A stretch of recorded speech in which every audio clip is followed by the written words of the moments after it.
So you've worked with some of the biggest names in tech, Google, SAP, Illumina. Before going independent, what did those experiences teach you that simply you couldn't get it from anywhere or any school? And what made you finally decide to do something of your own? Well, so that's pretty interesting. So after having worked a decade for Kraft Foods, Oscar Mayer, Kraft Foods is the parent of Oscar Mayer, at least they were at that time. That was interesting to know how business runs. But as I was traveling around reading books on hacking, I was also reading books on entrepreneurialism. So it was the first decade I was an electrical engineer.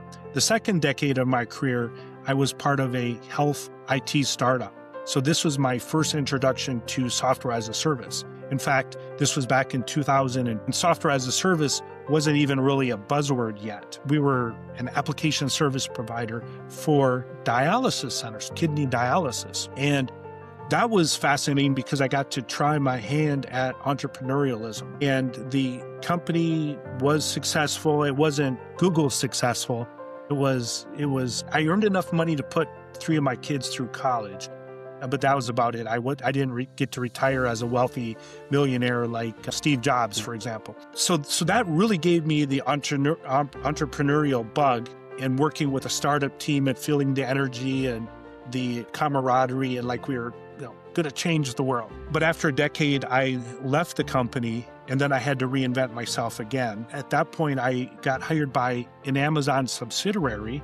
I was living in Madison, Wisconsin at the time. And that was my first exposure to the early days of cloud computing. And then Google started recruiting me. So after about a year and a half, I did go work for Google, and they moved me out to the San Francisco Bay Area. And that was very eye-opening. They taught me what security looks like at planetary scale, and just the way that they looked at things, including a lot of concepts that many companies now take for granted: continuous integration, pipelines, and zero trust architecture. People don't know this, but that started at Google with their Beyond Corp initiative as part of their lessons learned from Operation Aurora, where a threat actor was able to move inside the Google infrastructure. And I think they said, this can never happen again. And their response to that was Beyond Corp, which has evolved into zero trust architecture that most organizations are implementing today. So it was really neat to see the Google perspective on things. Hello and welcome to Cyber Weekly.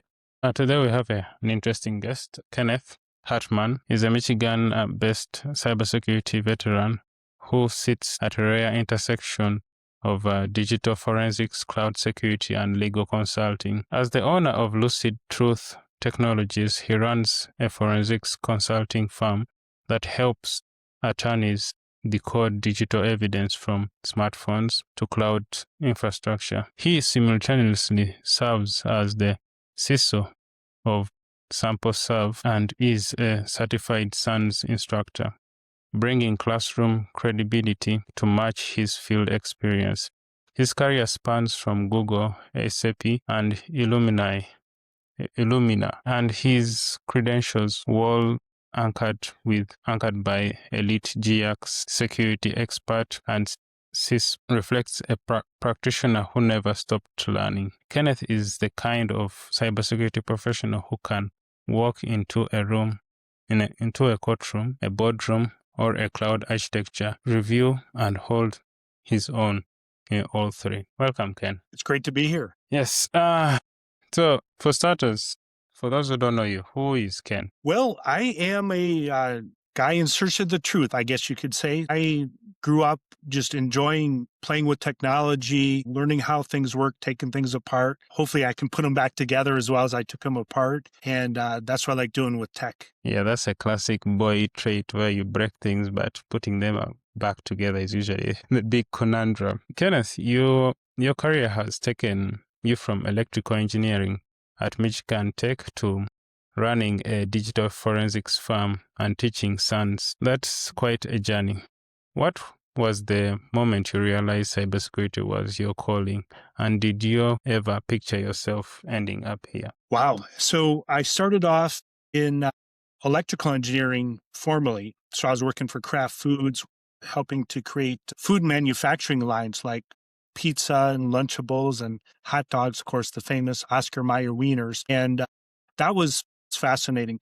But if I look back when I was younger, if somebody said, what do you want to do when you grow up? I would have said, I want to be an inventor. So then talking with my uncle, he's the one that steered me toward engineering. And back then, we'd put in our own stereos into our cars, our automobiles. And I was working with electricians to wire the house. And at first I said, well, I might want to be an electrician. He's like, we ought to consider electrical engineering. And then later in my career, as I'm traveling from craft food plant to other craft food plants, I'm reading books on hacking. I was like, oh, I might want to do this.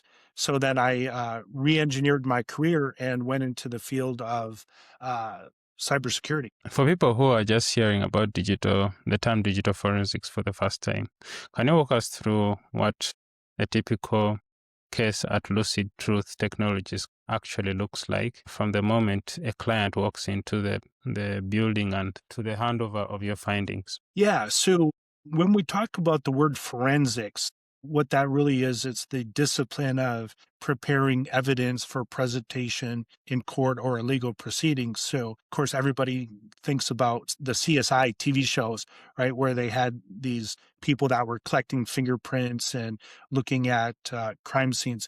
Well, digital forensics is the similar in that it's producing evidence to be presented in court. So we need to make sure that we're doing it in a very methodical manner, that somebody else who followed our steps would draw the same conclusion.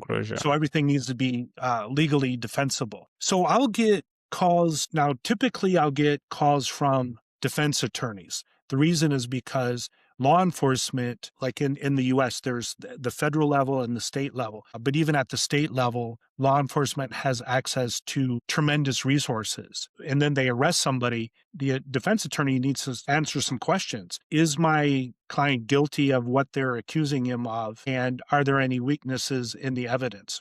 So it's really a matter of making sure that there is a fair trial for the defendant. So in a sense, kind of what I'm doing is I'm performing quality assurance on the work that law enforcement did when they say that this person definitely was harassing the victim, for example, using his iPhone or Android phone. And here's how we know that they did that. So, for example, sometimes screenshots will come into play where the victim might have made screenshots. Well, I don't know if you know this, but there's services on the internet that you can go to create fake text messages, right? So one of my jobs is to actually make sure that those truly did come from the phone that they're purported to have come from, and they weren't something that somebody just generated to frame the defendant. That's interesting. So you have to maintain the chain of custody and ensure that all the evidence which is presented is actually real and also it hasn't been tampered with. Yes. So in the case of, let's say a phone was involved in a gang shooting, right? So a person is accused of being involved in a gang-related shooting in one of the cities on the East Coast. Well, law enforcement, after they arrest that individual, they will seize the cell phone. But before they can examine it, they need to get a search warrant that is signed by a judge that gives them permission to examine the phone. Then they will examine the phone and they will probably use location data that is extracted from the phone to say that this person was in the neighborhood when the shooting occurred. So what I will do is I will get copies of the phone extraction. They don't give me the phone and it's not necessary. We just take the phone extraction and then I will basically repeat all the work that law enforcement did to make sure they didn't skip anything. Or sometimes what is the case is they'll gloss over details or they'll make assumptions that the defense attorney may need to know about so as to, because there's facts, but then those facts always have an explanation. Sure. For example, did his mother send him to the store to buy milk? And that's why he was in the convenience store that was next door to where the shooting was. So there's what the phone can actually prove, and then there is possible explanations. So I don't get so much into the possible explanations. I just get focused on the limitations of what the phone can actually prove. And it can prove that perhaps he was in the store at the time, or perhaps not. Yeah, true.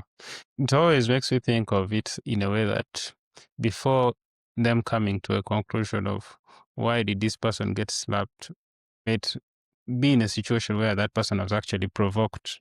Where is the story building up to?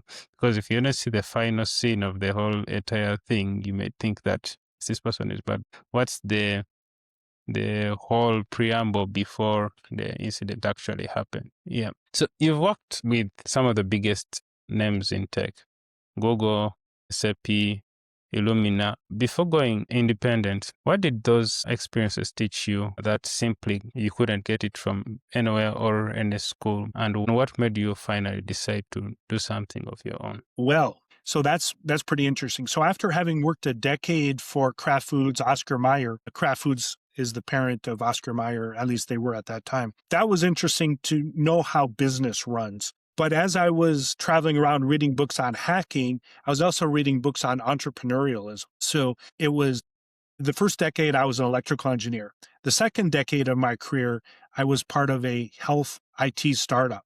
So this was my first introduction to software as a service. In fact, this was back in 2000, and software as a service wasn't even really a buzzword yet. We were an application service provider for dialysis centers, kidney dialysis. And that was fascinating because I got to try my hand at entrepreneurialism. And the company was successful. It wasn't Google successful. I earned enough money to put 3 of my kids through college. But that was about it. I didn't get to retire as a wealthy millionaire like Steve Jobs, for example. So that really gave me the entrepreneurial bug, and working with a startup team and feeling the energy and the camaraderie, and like we were going to change the world. But after a decade, I left the company, and then I had to reinvent myself again. At that point, I got hired by an Amazon subsidiary. I was living in Madison, Wisconsin at the time. And that was my first exposure to the early days of cloud computing. And then Google started recruiting me. So after about a year and a half, I did go work for Google, and they moved me out to the San Francisco Bay Area.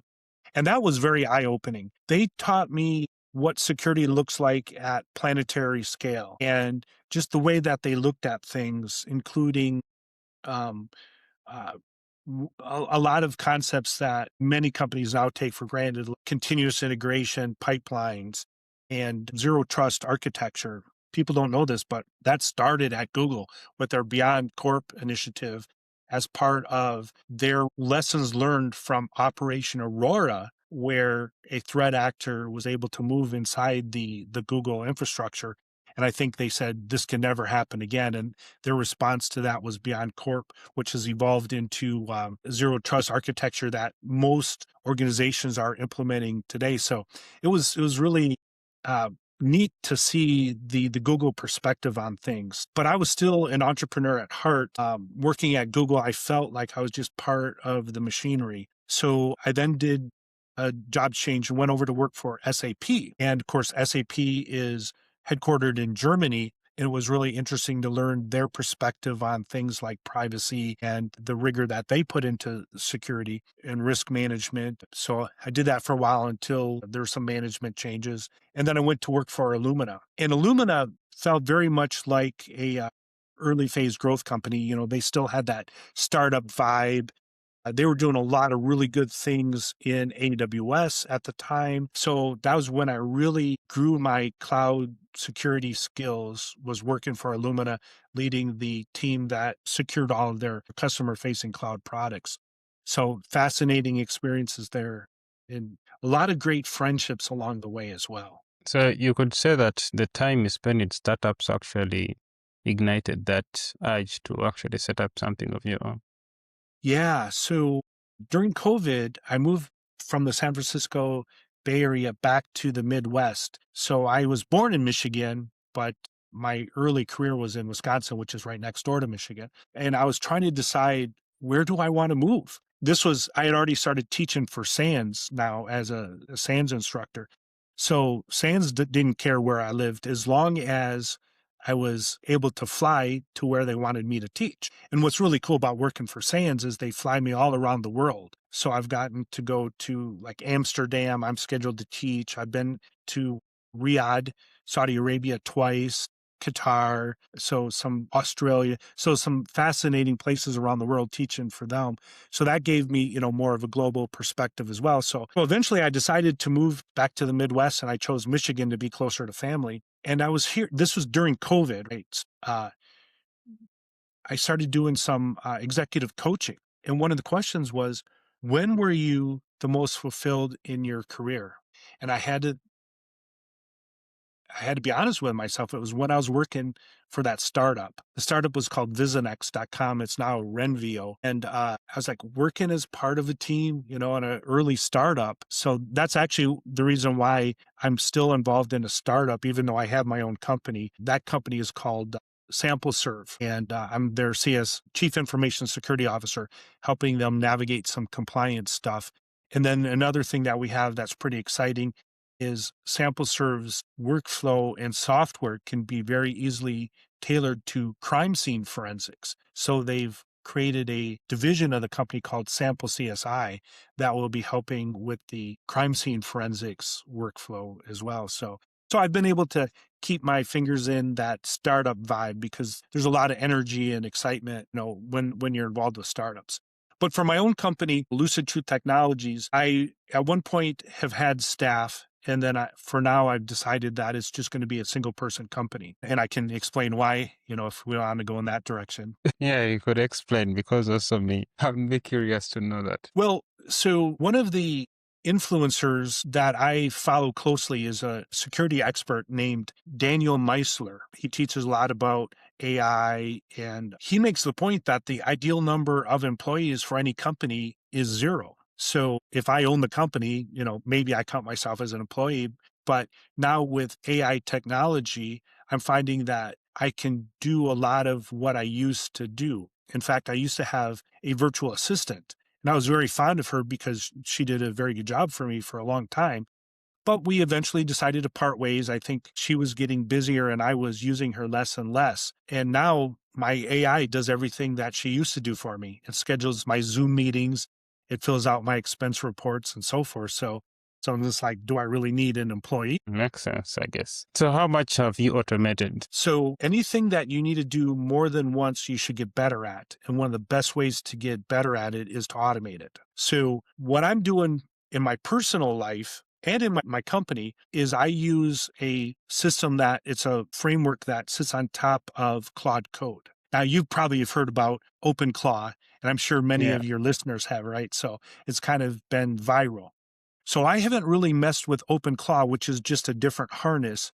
I'm using Daniel Meisler's personal AI infrastructure. He calls it PAI Pi. So the more that I use the system, the more it becomes tailored for me. And now I'm keeping track of all my clients in a database that was created by PAI, driving Claude Code, my emails, all my, as much of my daily life. I'm also a cocktail enthusiast. So I recently put all my cocktail recipes into my AI so I can say, I'm in the mood for this type of a cocktail, and it can suggest something for me. That's interesting. So you work closely with attorneys to help them understand the digital evidence. In your experience, what's the biggest misconception lawyers and frankly most people have about what can actually be recovered from a phone or a cloud account? Yeah, well, there's two related misconceptions. Misconception one is, well, if it's deleted, it's gone. And then the other misconception is, well, you can get at everything. So I'll have an attorney contact me and they'll say, this is what I'm looking for. Can I get it off the phone? And my answer is always, well, it depends. So maybe they're looking for a deleted message. Well, deleted messages, depending on the messaging app, typically are not files. They're typically records inside a database on the phone, SQLite database. So that deleted message may be just marked as deleted, and it actually may be recoverable from the database. So sometimes our forensic tools can extract the message. Other times we have to go after the database by hand and do it by hand without using the tools. So there also might be copies of the message in some sort of cache or something. But you don't know until you go looking, right? Yeah. But sometimes if it is deleted, it actually is deleted, like in the case of the Signal messaging app, right? So if it's deleted, you may not be able to recover it. And then with the cloud, so especially with, say, Microsoft 365, somebody might contact me and say, hey, we've had an intrusion. We think the intrusion occurred a couple months ago, but we just noticed it now. Well, you might not realize this, but the default setting on Microsoft 365 is to keep the logs only for 30 days. So if we're outside the window, that can be hard. I also had a case where this was a civil case up in Canada where one company was suing another company. A security scanning company was suing their software developer. Basically, during COVID, things kind of fell apart for this business relationship. And I asked them, well, they wanted me to preserve the evidence, including who did what. And I asked them, well, did you use CloudTrail? This was in AWS. And CloudTrail is a log of all the API calls that were made to change the configurations in the cloud and to basically do work. But the CloudTrail logs weren't preserved. And they'd been arguing amongst themselves for several months, so it was too late to turn on the CloudTrail logs to preserve any of the evidence. The other interesting thing that they did was they all used the same credential, the root account. Now, the root account is highly privileged, and if everybody's using the same password, how can you tell who did what? So I asked my client, I was like, or the technical contact for my client, how am I supposed to tell who did what? And he's like, I don't know, maybe by IP address. And I was like, okay, well, and so it really depends, and you never really know until you start looking at what's available and the particulars. Interesting. So you've been vocal about AI agents being handed long-lived API keys and the risk of that it creates. Break that down for us. Why we should actually, the average person or the business owner, care about how AI systems are authenticated, and what should they be asking their vendors right now? Yeah, so this is a very interesting topic, and I was involved in the Team PCP campaign. So during this campaign, a threat actor called Team PCP, they were able to compromise some credentials for Trivy. And Trivy is a security scanner, and the Trivy scanner is used as part of the build process. So the ironic thing here was that the companies that were trying very hard to build secure software were the most at risk because the security scanner itself was compromised. Yeah. So Team PCP was able to gather a bunch of credentials, including a credential for Light LLM. And what Light LLM is, it's a proxy. So all the API calls that were made by these companies that, again, were trying to do things the right way, they were going through Light LLM, which was basically being weaponized against them, harvesting these credentials. So Trivy impacted over 10,000 developer accounts, and I think there's hundreds of gigabytes of credentials that have been harvested. So we've yet to see the fallout here. So I'm working on an emergency podcast for the SANS Institute to talk about this, which, by the way, look for that. Just do Team PCP emergency webcast, or maybe we can add it to the show notes. Because I'll it's add it to the show pretty notes. cool. There's a lot of great lessons learned there. So I'm working on this and I'm like, man, my PAI system, which I call SAM, Security, Automation, and Management, that's my acronym. So I just say, hey, SAM, it has a lot of credentials in it. And it may even be using these credentials when I'm sleeping at night. So how do I even really know what it's doing? And that's where I came up with this idea of a credential broker. So it's kind of draws some analogies on a cloud access security broker, which many companies use. You know, if you're the CISO of a Fortune 100 company, you need to know how your workforce is using the internet, what services they're using, and where your data is going. Because now the data is no longer just inside the company network. It's now being stored in all these different cloud services. The idea of a SASE, or a cloud access security broker, I should say, is it's intercepting all of our calls to use like Dropbox.com. If it's coming from my personal laptop using my corporate Dropbox.com account, or if it's coming from my corporate laptop using my personal Dropbox.com account, the CASB can intercept this and apply rule to determine whether or not it should allow that request to be made. So the CB4A, the cloud broker or credential broker for agents, uses that same concept, but it applies it a little bit more granularly, because sometimes you may want your agent to make a call to GitHub, but other times you may not. And if your agent, let's say it's your OpenClaw system, if it is packed full of credentials to do all the wonderful kinds of things that it does.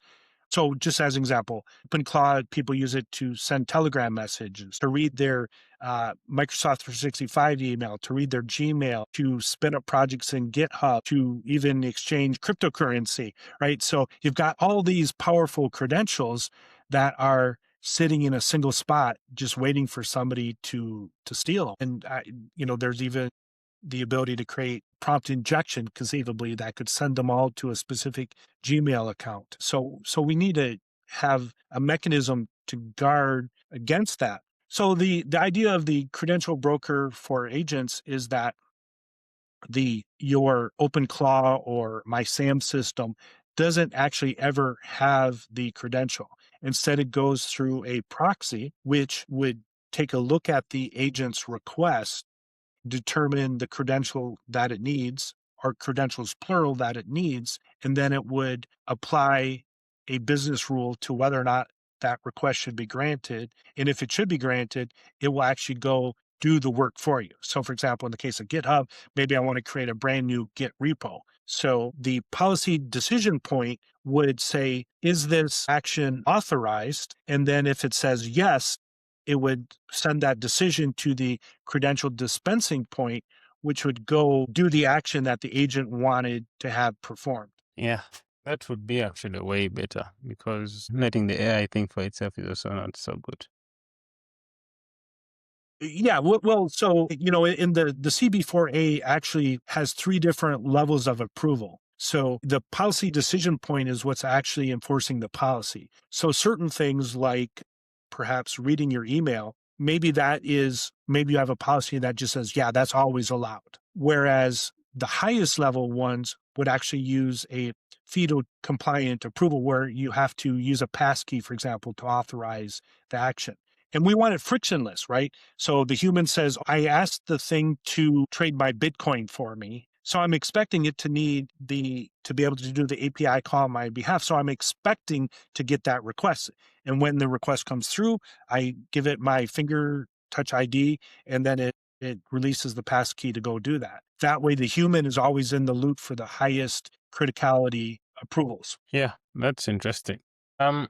So he holds several certifications covering mobile, cloud, and network environments. When you're investigating a case that spans all 3, say a crime that starts at a phone, moves through a corporate network, and lands in the cloud, how do you begin to piece the story together? Yeah. Well, one of the first things that I try and do is I gather everything that's known about the particular case. So whether it's a civil matter or a criminal matter, I will ask for, let's take criminal as an example. I'll ask for all the police reports. I want to understand what is currently known about the situation. And then the next thing that I'll do is I'll take a look and figure out where are the gaps. So there's I don't even know the Sherlock Holmes story, but Sherlock Holmes solved the case when he noticed that a dog didn't bark when the dog should have barked, right? So it's like, well, what is missing here? What questions aren't they asking? So often my involvement in the case will be recommending additional discovery to be made. So for example, if they examined the phone, where's the search warrant that authorized the examination of the phone? Because maybe in the US, we have the 4th Amendment, which protects us against illegal search and seizure, right? So they needed to be authorized to look at the phone. So I'll make sure that all of the required paperwork is in place. And when I read the paperwork, so for example, like for a search warrant for a phone, they have to explain the facts of the case that give them the probable cause for needing to examine the phone. So now I have additional information about what is known about, in this case, the crime going into it, so that I would look for any inconsistencies. So to kind of get back to your question here, I was looking at a case involving a mobile phone, and when I was reading the police report, it said that the police officer could not find the evidence on the phone, so they used the phone to access the person's Google Drive. And when I read that, I was like, whoa, wait a minute here. Was there a search warrant that authorized them to access Google Drive? So just because you can do something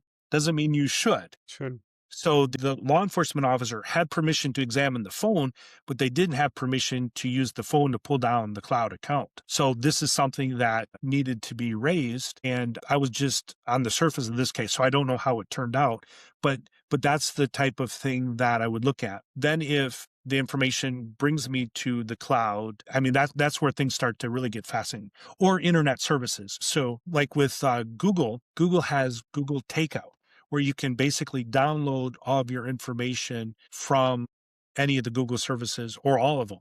Google Drive, Google Photos, Gmail, you can download all of that. But law enforcement gets data that is much more enriched with metadata. So when I can get information that law enforcement gathered and examine that, then the analysis gets even more interesting. It's surprising what, for example, Facebook collects on you.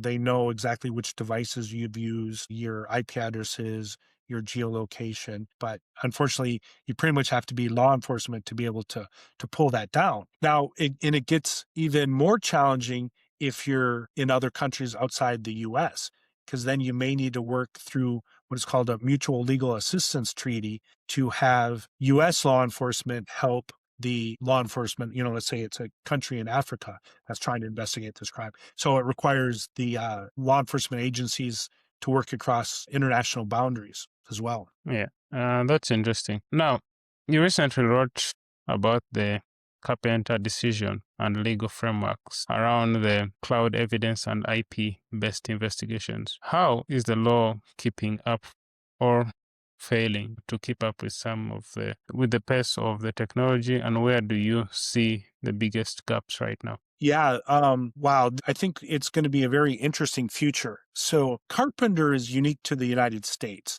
And basically what they were doing is they were acquiring historical cell site location information, CLS. The U.S. Supreme Court decided that you need to have a search warrant to get the cell site data. Let me explain, first of all, why law enforcement would want cell site data. You can get location data off of a phone, and location data off of a phone typically uses a GPS, but it also uses Wi-Fi networks, and it uses cell phone towers. So, and it will basically use all three of those data and correlate them to come up with an accuracy level. So every GPS reading is within a certain number of meters accuracy, and every reading tells you how. So like if you're inside a building, it may say it's a much lower accuracy. So accurate to only within, say, 30 meters. But then sometimes when you're outside, it's accurate to within 3 meters, as an example.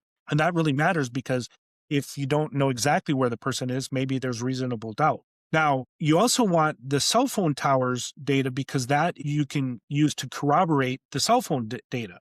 The tower data can corroborate the cell phone data. But what they've decided was that you do need a search warrant to be able to request the cell phone data from the cell phone service provider. And that was one of the big significant things because they wanted to make sure that it wasn't being used for mass surveillance, targeting people. So Carpenter was interesting, but it gets to this bigger issue, which I would call automated policing. Another big thing going on in the US right now is license plate readers, automated license plate readers. So with enough license plate readers, you can basically track a person's whereabouts through the country. So now the United States is a huge landmass. But if I travel from Michigan to California, every time I go through a toll booth, that's being registered by the license plate reader at that toll booth. And in the US, we're starting to see these located much more at our borders, but they're not just tracking immigrants, they're tracking the entire population. They're also on police cars. So as a police car is driving through a suburb, they're scanning every license plate that they see, the camera is, and it's just being recorded in a database along with the GPS coordinates of where that camera was at the time. So it's basically mass surveillance. So I recently did a couple of presentations at the Criminal Defense Attorneys of Michigan spring conference. And for that conference, I created a white paper called the algorithmic gavel. So when we've got mass surveillance and the ability to generate tickets programmatically and issue warrants using automation, it starts to become where AI is the police, the judge, and the jury all wrapped into once, and it's automated. It can be a very scary future. What that requires is a lot of conversations by a lot of people that are passionate about making sure we do the right thing. And this transcends international boundaries because the technology is being shared internationally and is something that we as a world society need to figure out what is the right solution here. Should humans always be in the loop? Just as a thought for you, there's research that is being done that in certain situations, an AI makes a better medical decision than an AI plus a doctor. And what they found is that the doctor tended to override the AI. So then what's the logical conclusion there? We'll just let AI perform the medical procedure. Okay, well, what about in dispensing justice? Should we just let the AI make the decision about a court ruling? There's a movie called Mercy where basically the AI is the judge and the jury. So this is our future. This is the type of things that we need to be wrestling with. And it's one of the Yeah. reasons why I wrote. So one of the ways that I grapple with this is through blog posts on a pet project of mine that I call the Human Resilience Project. And it looks at this and it gets to the question of how do I want to use AI ethically and how do I use it to become a better human? Yeah, that's interesting. We are first spent on time. According to you, if you're looking at things, someone wanting to join digital forensics, what advice would you give them? And yeah, let's start with that. Yeah, well, it's a pretty demanding career. So if you're going to be in the field of cybersecurity as a whole, you've got to enjoy learning because it is one of the fastest and most rapid changing areas. That along with AI. Of course, a lot of it's powered by AI. So, I mean, even if you take a niche like cell phone forensics, that's constantly changing. You've got iPhones made by Apple and you've got Android and then the whole Android ecosystem where you've got Samsung and all these other people that are making these devices that create all kinds of differences. So you got to enjoy being able to learn fast, think on your feet, and adapt. So what I would say to somebody that is considering going into digital forensics as a career is start dabbling with it, right? There's nobody that says you can't do forensics on your own devices. There's a lot of great open source tools out there, especially for like computer forensics, like Autopsy, for example, is an amazing open source one. There are some good, I even list them on my site at lucidtruhtechnologies.com, some open source mobile device forensic tools that you can use. So try the technology, get your hands dirty, play with it as much as you can. There's a lot of great YouTube videos, including those that are published by the SANS Institute that are free, right? So SANS does charge a premium for their courses, but they also make a lot of wonderful stuff available to the community. So learn as much as you can about that. And then also try and talk to as many digital forensic practitioners as you can. Go to the security conferences that they go to and ask them what they like about their career. Another thing to be aware of, though, is burnout is a very real thing. So ask them how they deal with burnout. And that's where having a balance comes in. You can burn out doing stuff you love. You need to sometimes go barefoot on the beach and get away from tech and do what they call a technology detox. Yeah, that's very true. Definitely with our world where everything is interconnected, sometimes it's good to switch off. So, parting shots, where can people find you? And Yeah, so my company website is lucidtruhtechnologies.com. And there I have a mailing list that you can subscribe to. It comes out every 3 weeks, and it's about a digital forensics topic or a topic involving AI in the legal system. I also have my personal website, which is just kennethghartman.com. And I post there less frequently, but I'm starting to post there more frequently now that I've removed some of the friction and am using AI to help automate my blog post publishing pipeline. I also have a Twitter account, or X, they call it, right? Kenneth G. Hartman is my Twitter handle. And then definitely check out my humanresilienceproject.org if you really like the human side of technology and how we as a society will face some tough decisions in the future, right? So I think our grandchildren are going to have to face a tough decision as to whether or not they want to become transhuman. Interesting. Yeah. And So, those are and that's the kind of problems. stuff I deal with on that other website. Okay, that's interesting. Thank you, Ken, for coming on the show. It's been a great conversation we've had. To be honest, I was trying to not to over ask questions concerning so many deep topics because I felt we could go on the whole day. And I was like, because I've noticed you, first of all, the fact that you're an instructor, so you have a lot of in-depth knowledge about so much in the industry. I was reading about Teams PCP, but the way you bring it out was very interesting. And yeah, the idea of us looking at the future, and especially now with AI, it makes really things interesting. The fact that weird thing about AI is 10 years ago, no one thought about such things actually existing and impacting the lives of many. But now it's like a normal thing that you need to be really worried about. Yeah, so thank you for coming on the show. It certainly was a pleasure. Okay, have a good one.